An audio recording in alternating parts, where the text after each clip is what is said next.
नमस्कार, उत्तराखंड समाचार में आपका स्वागत है। मैं देवेंद्र प्रसाद। सबसे पहले मुख्य समाचार। प्रदेश भर में जनप्रतिनिधियों, अधिकारियों और कर्मचारियों को दिलाई गई कोविड-19 के प्रति जागरूकता की शपथ। मुख्यमंत्री और विधानसभा अध्यक्ष बोले, मास्क पहनें और रखें 2 गज की दूरी।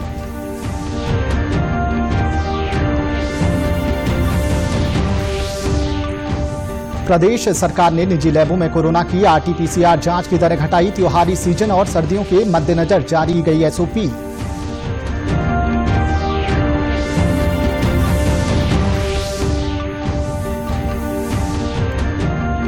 मुख्यमंत्री ने किया वन एवं वन्यजीव हेल्पलाइन 1926 का लोकार्पण। जंगलों की सुरक्षा और मानव वन्यजीव संघर्ष को कम करने की दिशा में इसे बताया प्रभावी पहल।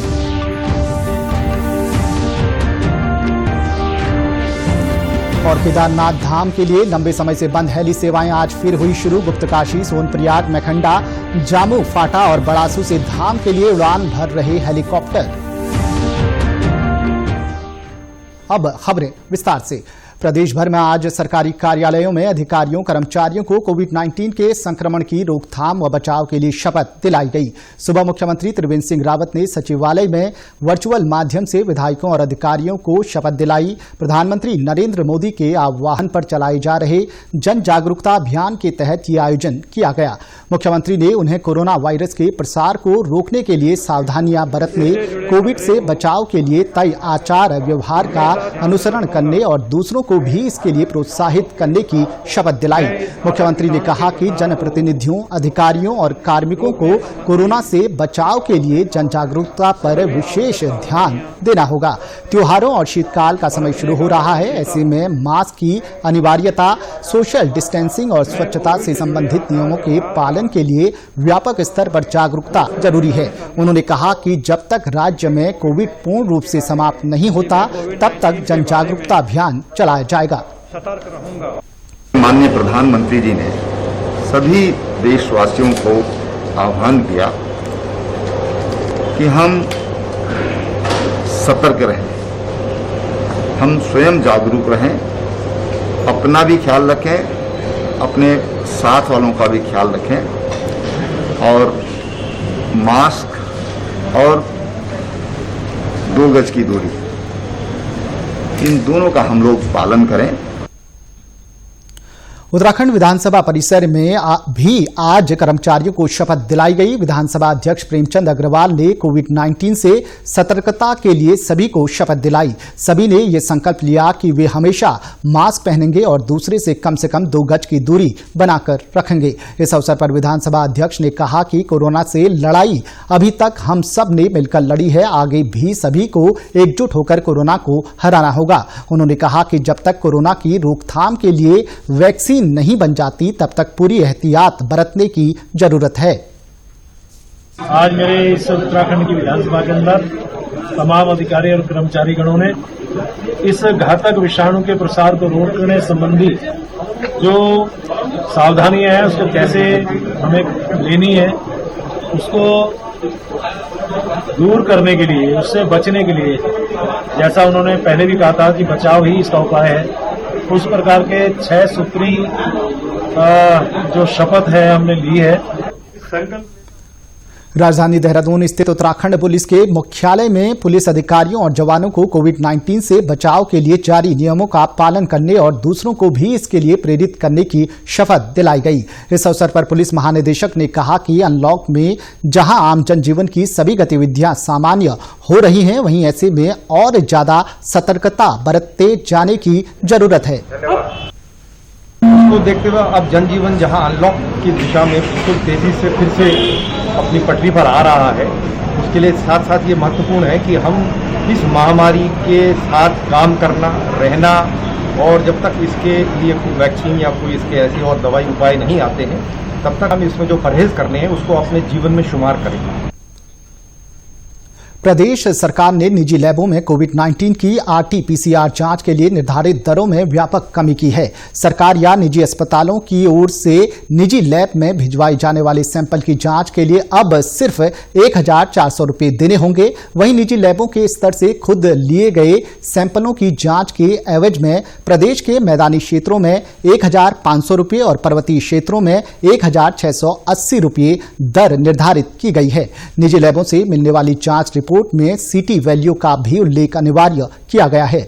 गौरतलब है कि पूर्व में निजी लैबों में जांच के लिए सरकार की ओर से 2,000 और 2,400 रुपये दर तय की गई थी, जिसे अब घटाकर लोगों को बड़ी राहत दी गई है। दूसरी ओर कल केंद्रीय स्वास्थ्य मंत्रालय ने आगामी त्योहारी सीजन और सर्दियों के मौसम को देखते हुए कोरोना संक्रमण के प्रसार को रोकने के लिए गाइडलाइन जारी की थी। आज इसके आधार पर उत्तराखंड सरकार ने भी एसओपी जारी की है।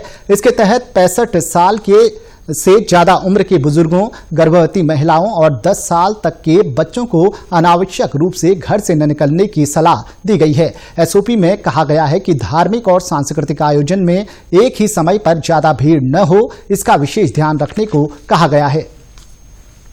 वन विभाग ने वन एवं वन्यजीव हेल्पलाइन 1926 शुरू की है।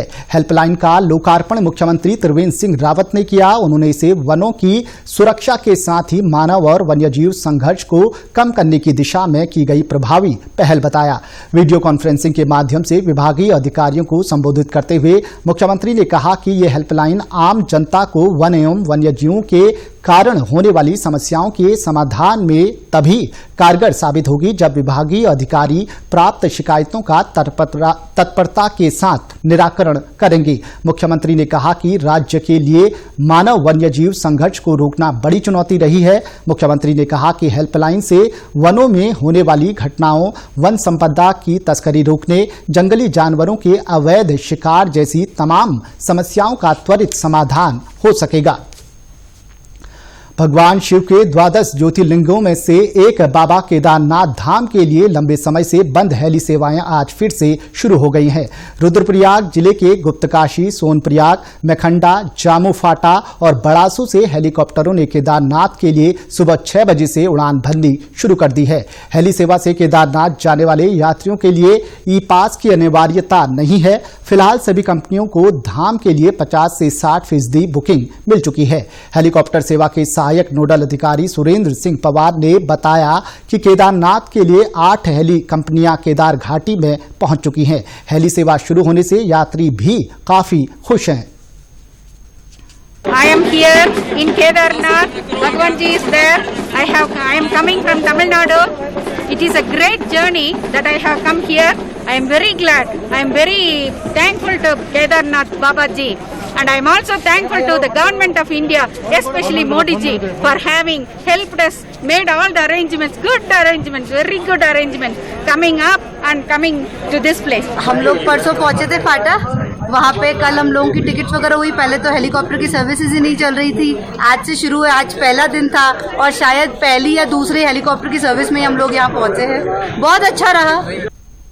केदारनाथ के लिए हेली सेवा का प्रति यात्री किराया निर्धारित किया गया है। इसमें गुप्तकाशी से 3,875 रुपये, फाटा से 2,360 रुपये और सिरसी से 2,340 रुपये किराया तय है। कपाट खुलने के बाद से अब तक कुल 24,815 यात्री बाबा केदारनाथ के दर्शन कर चुके हैं। धाम में अब करीब 5,000 यात्रियों के ठहरने की व्यवस्था हो चुकी है।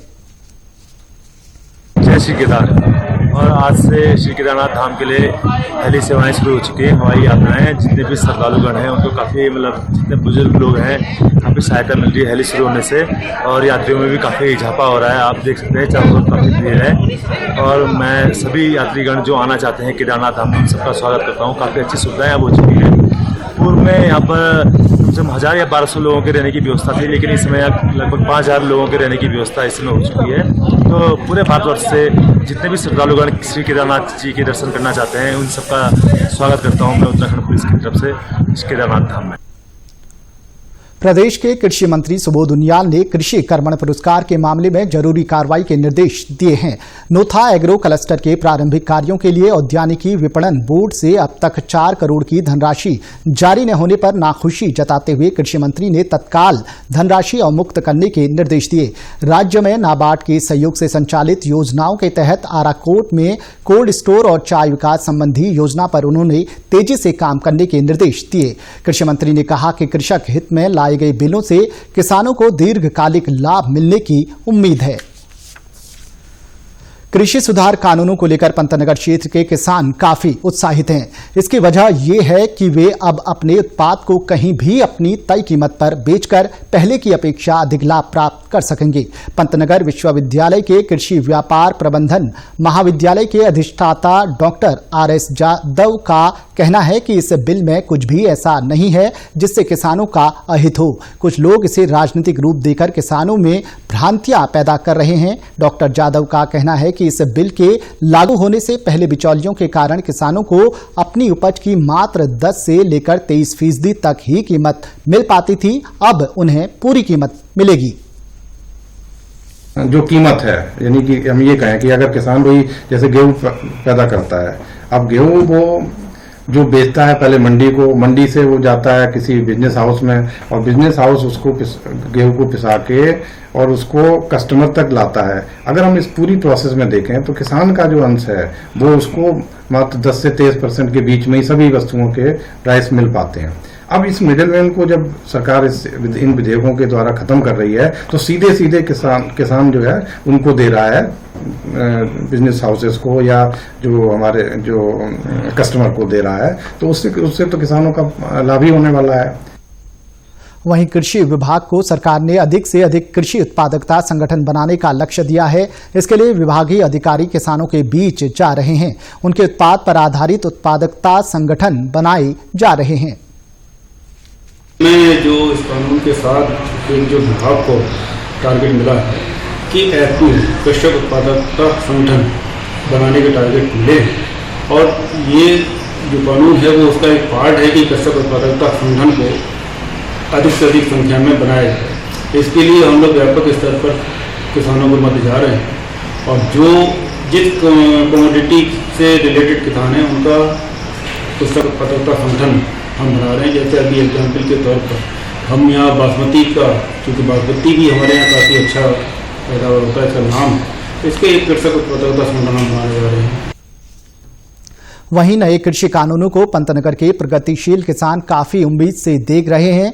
उनका कहना है कि वे अपने उत्पाद को मंडी से इतर कहीं भी अच्छी कीमत पर बेच सकेंगे। यही नहीं, फसल बोने से पूर्व कॉन्ट्रैक्ट फार्मिंग के तहत अपने कृषि उत्पाद का मूल्य संबंधी करार करके जोखिम से भी बच सकेंगे। ये भारत सरकार ने जो 3 बिल पास किए हैं ये किसानों के हित में है और सही है। इसका रेट भी हमारे को समर्थन मूल्य जहाँ भी बेचेंगे बेच सकेंगे, ये हित में है, किसानों के हित में है। जो भारत सरकार ने ये 3 बिल लाए हैं इससे हम सहमत हैं। किसान मंडी से बाहर भी अपना जो भी फसल है अपनी बेच सकता है, और एक इसमें यह भी है कि जो फसल बोने से पहले अगर किसी कॉन्ट्रैक्ट पे हम बेचना चाहें तो अपने दाम पे हम बेच सकते हैं। अल्मोड़ा के कसार देवी क्षेत्र में स्थित एक अस्पताल में कोरोना के कारण दिल्ली जा पाने में असमर्थ हृदय रोगियों के लिए निःशुल्क शिविर आयोजित किया जा रहा है। एक निजी संस्थान की ओर से आयोजित शिविर में हार्ट सर्जन रोगियों का उपचार कर रहे हैं। इस शिविर में पिथौरागढ़, बागेश्वर, चंपावत, चमोली से भी हृदय रोगी उपचार के लिए आ रहे हैं। अब ये कोविड की जो महामारी आई है इससे काफी दिक्कत हो गई है, लोगों के आवागमन में दिक्कत आ गई है और अस्पताल में जाने से मरीज डरते भी हैं। तो इसलिए हम लोगों ने ये एक मुहिम शुरू की है। यहाँ पे मैं खुद पर्सनली आऊंगा और मरीज देखूंगा, और मेरी वाइफ जो आँख की डॉक्टर है वो आंखों के मरीज भी देखेंगी, और हम लोग मरीजों का यहाँ पे ही जितना हो सकेगा इलाज करेंगे ताकि उन्हें अस्पतालों में और बड़े शहरों में ना जाना पड़े। शिविर में अल्मोड़ा के दूरदराज क्षेत्रों और अन्य जनपदों से आए हृदय रोगी भी राहत महसूस कर रहे हैं। शिविर में एक फाउंडेशन भी सहयोग कर रहा है। इस फाउंडेशन ने मरीजों के लिए निःशुल्क टेली मेडिसिन सेवा भी शुरू की है। मैं अपनी मम्मी को दिखाने के लिए यहाँ हॉस्पिटल में आया था यादव जी के, और लंबे समय से हार्ट की प्रॉब्लम चल रही थी मेरी मम्मी के, तो इसलिए मैं यादव जी के हॉस्पिटल में आया यहाँ पर। और कहते दिल्ली के चक्कर में बहुत वो होता था, टाइम लगता था। गवर्नमेंट द्वारा टेलीमेडिसिन को भी प्रमोट किया जा रहा है और उसी को हम आगे बढ़ाते हुए पहाड़ में जिसकी अत्यंत आवश्यकता है टेलीमेडिसिन की, तो उसके लिए हमने अपना टेलीमेडिसिन सेंटर और में स्थापित किया है।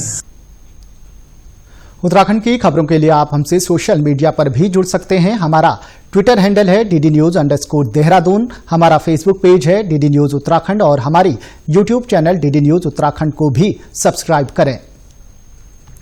कोरोना संक्रमण से बचने के लिए मास्क का अनिवार्य रूप से और सही ढंग से प्रयोग करें। साथ ही सामाजिक दूरी का ख्याल रखें, नियमित रूप से हाथ धोएं और याद रखें, कोरोना को हराना है, मास्क जरूर लगाना है। नमस्कार।